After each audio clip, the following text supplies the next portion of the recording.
They say home is where the heart is. But what's a heart without a home? What's a heart without hope? For Manny Dunham, the answer is to roll with the punches. Manny is a former boxer who now coaches in Ballard at Nomad Boxing, has a group of 20 regulars who want to become fighters. They've come to the right place. One of the most powerful punches I've ever felt. They're learning from someone who's been fighting his whole life. I'll shed blood before I shed tears. Manny is the third oldest of 14 siblings. His parents split when he was a teenager. Well, I've been living by myself since I was 16 up in Alaska, going to high school, and I was kind of sleeping out of my van, probably like 30 below weather sometimes and stuff like that, so I used to sleep under my laundry, right? His dad had moved to California. His mom would eventually do the same to go to culinary school. Money was tight, so Manny decided to stay behind. I was working a full-time job at the age of 14, working at Burger King. Illegal, but you know, it was what it was and stuff. I knew the manager. Manny also knew he wasn't long for flipping burgers. Throwing Whoppers was more his style. Because I wasn't just the average boxer. I came in to hurt you. First, he needed to work off a few of those burgers. The first thing it gave me was a six-pack, and then I never went back because I was a little chubby boy. 47, 48. Then he needed to get serious, and someone in Seattle would help him get there. Coach Bumblebee. Coach Bumblebee is the only reason why I came down here. Willie Briscaray, or Coach Bumblebee if you knew him, convinced Manny to move to Seattle when he was 18. He's since passed away, but he thought Manny had what it took to rise up the ranks. Coach Bumblebee had Manny stinging like a bee after a few years of training. In 2012, Manny got as high as number 6 in the country for amateur boxers in the 140-pound weight class. The gym felt like home. It was also about to be his only home. Manny had gotten his first apartment, but his roommate couldn't afford to pay any more. And then I come home from work and all his stuff is gone. It meant at the height of his boxing career, Manny had to sleep in a parking garage at a local TV station. It was a dark room that nobody else used. I ain't gonna lie, man, I ain't afraid of the dark, but man, I was afraid of the dark. Then somewhere else a few weeks later. Then I started sleeping in the storage unit during the daytime. I was embarrassed about my situation. Embarrassed, but still emboldened by boxing. Because I still went to the gym every day. Even being homeless, I just kept telling myself, this is just gonna add on to your legacy. It was around this time that Manny met his now wife, Swatika. The first date was memorable. And I took it to a pub restaurant, real fancy looking one. Notice I said looking. The first sleepover was unforgettable. She came over to stay at night one time, it was hilarious. Manny had moved in with Coach Bumblebee. We went up to his room and I was like, where's your bed? And he was like, I said, well, I don't sleep on beds, I sleep on the floor. And I was like, what do you mean? Where am I sleeping? I was like, pick a corner.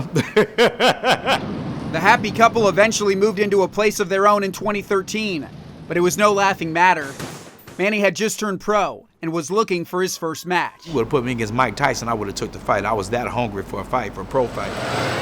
Instead, he met his match with yet another house that wasn't a home. I started getting sick and having to go back and forth to the hospital. And I kept trying to train my behind off, and the more I trained, the more sick I got. They ended up doing throat surgery on me. It turned out I was sleeping under black mold for 8 months and didn't know about it. The operation derailed Manny's boxing career, which ended without a single pro fight. Not too tight. But it led to the start of a new fight. Not just being a coach on the inside of the ring, but actually be a coach on the outside of the ring as well. It's a coaching approach that's helped 48-year-old Mark Dunlap. I was making all kind of wrong choices. A lifetime of incarceration, a lifetime of addiction, and a lifetime of just being a knucklehead. Mark said he knew staying physically fit would keep him mentally fit. Quit smoking, quit drinking, quit using drugs. I'll be here every day. You got it right. Oh, get it right. Mark and Manny's relationship goes even deeper. I was state raised, so I've never even had any father, any mother. So Manny's been his father figure, a father in more ways than one. Is this the boxing gym? I come here to box. Right now it's at church. Come on in, let's go. Hey. Every Sunday, the gym transforms. Amen. A Sunday mass that Manny leads, many of his students filling the seats. He opened the door for me and let me in and gave me a place to go, gave a place to be, a place to change. Ever since then, I tell him all the time, I'm like, look, I can put hands on you, I can lay hands on you. Which one?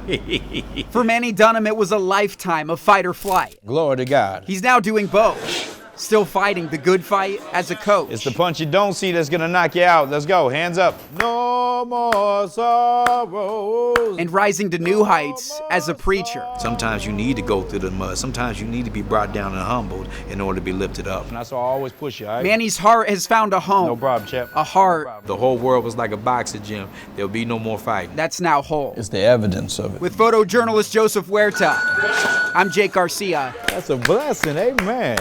King 5 Sports. Thank you.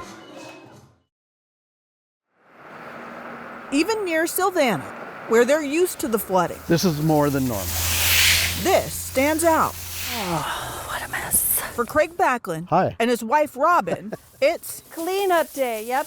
Call all hands in. We're all family members. I've been doing this ever since I was a kid, so here they know what to expect. it's just routine at this point. From the property, they can see another problem, roads underwater. That truck was actually out in the middle of the road. Here, one driver after another is making a decision about whether to break the rules and cross the road. You know, you always get the thrill seekers, I guess you could call it. You know, when it looks like a river, I'm not going to go ahead and drive through it. This driver made it, Everyone's got to do what feels right to them. and so did this one. If it was another 3 to 6 inches deeper, I might have turned around. But not this driver. They said they don't want to be rescued and they're fine there, and they want to bring their buddies out here with kayaks and a rope to help pull them out. There's an RCW for violating road restrictions, and it'll cost them $432. Shauna Cosby has witnessed scenes like this firsthand. We're not here to, part the Red Sea, man. Drivers desperate to cut through and get to work. And there's plenty to do at Sylvana Meets. Clean up after the flood. A lot of hours of chipping ice, oh yeah. It's a mess that outmatched this heavy-duty hammer. Broke the sledgehammer. The town is dealing with the same thing we are, cleanup day. Here it's so common, they've even come up with sweatshirts. Says Savannah Flood Club with a farmer on it. With a cow in a canoe. With a cow in a canoe. It's kind of fun. Fun and a tradition for this family. We would rather be doing something else than this, but that's okay. That's, you know, it's all part of it.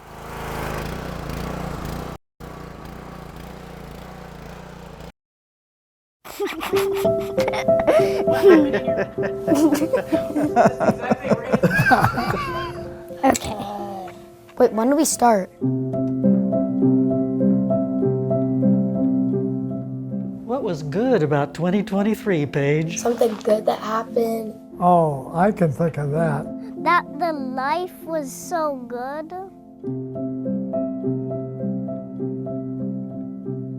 2022 kind of got back to normal, but 2023, I feel like we're kind of making up for all the time we didn't get to. Yes. People were basically getting out and interacting with other people, which was nice. Really, when I walk around, I don't really see people wearing masks. My health is wonderful after a cardiac history, and it got fixed, and I am grateful every day that I get up and I have a healthy life. Yeah. Have you gone any place? We went on a bunch of trips. Yeah. I went to Arizona to play basketball with my friends. Italy. Yeah. I was actually in Europe. Germany. I went to Omaha. And we went to McDonald's. Well, this was both bad and good. I came down with COVID near the end of it, and I got isolated for 19 days. But I said, what am I going to do with these 19 days? And what I did is learn Spanish. Can you converse in Spanish, or can you? No, je parle français. I'm happy that Travis Kelce actually found someone to be dating. Taylor Swift!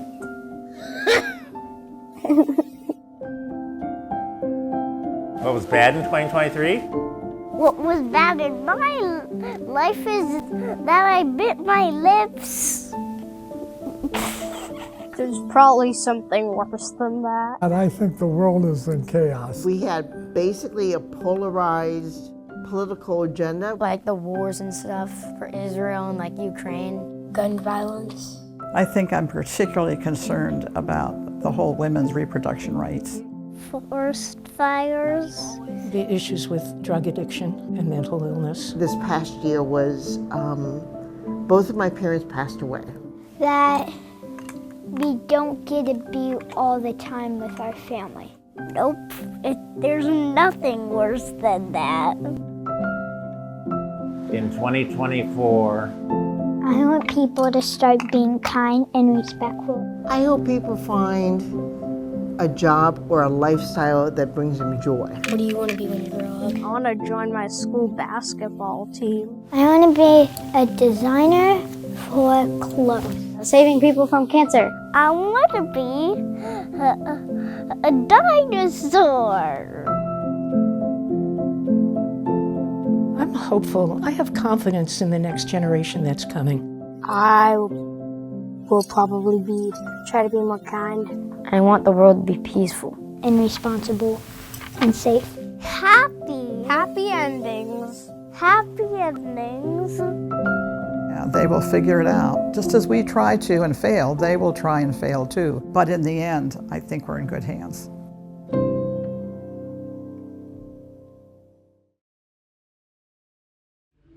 Happy birthday, dear Cricket. Happy birthday to you.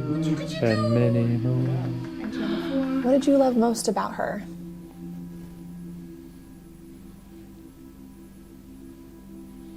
Gee, she had a nice laugh. It would make me smile just to hear her laugh. She was a strong individual. You're never touching me again. So these are our wedding photos. I like that photo of us. I think it kind of captures the emotion. Okay. I'm Dwight Guy. Gregette Guy was my wife. We were married over 30 years when she was killed. When it was stormy, she liked going out and watching the wave action. She was out to Alki, and the last communication I actually have from her is a text saying, you know, the waves aren't doing much, nothing was happening, and she was going to start heading home. So on the way home, she went and she stopped at the viewpoint. About 9 o'clock that night, I started thinking, well, she should have been home by now. Started, wondering where she was, what was going on. Dwight drove to where he thought she might be, but he didn't drive south enough on Beach Drive. And if he did, he would have seen her car parked right here. I called 911 and made a missing persons report. And I happened actually to open up my computer, and I was looking, and there was a report, and it might have been King 5. For the people who live here along Beach Drive in West Seattle, it has left them a little unnerved. People on the ferry seeing a body, and I'm like, oh crap, I bet that's her. Something happened. 2 detectives showed up at my door, where I saw the guy in the suits, and I opened the door. They confirmed that it was her. The way they said it, it was random. Came up behind her, slit her throat. No reason for it, no cause, just opportunity. It's like, why would someone do that? There was a little disbelief, but a lot of anger, sadness, of course. She's gone. It's been nearly 11 years since Gregette Guy was killed. And shortly after her murder, a vigil was held in the community.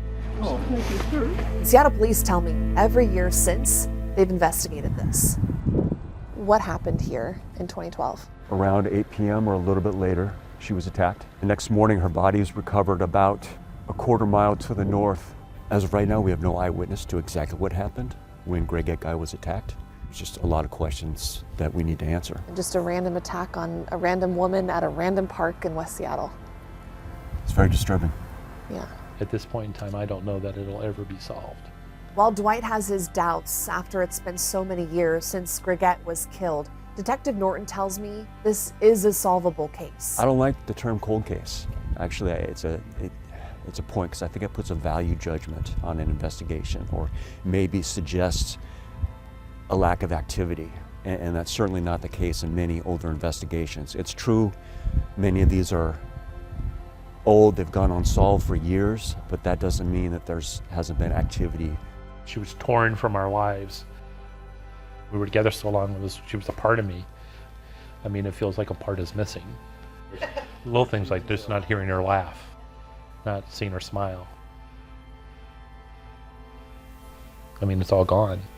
There's nothing there. So there's just a void.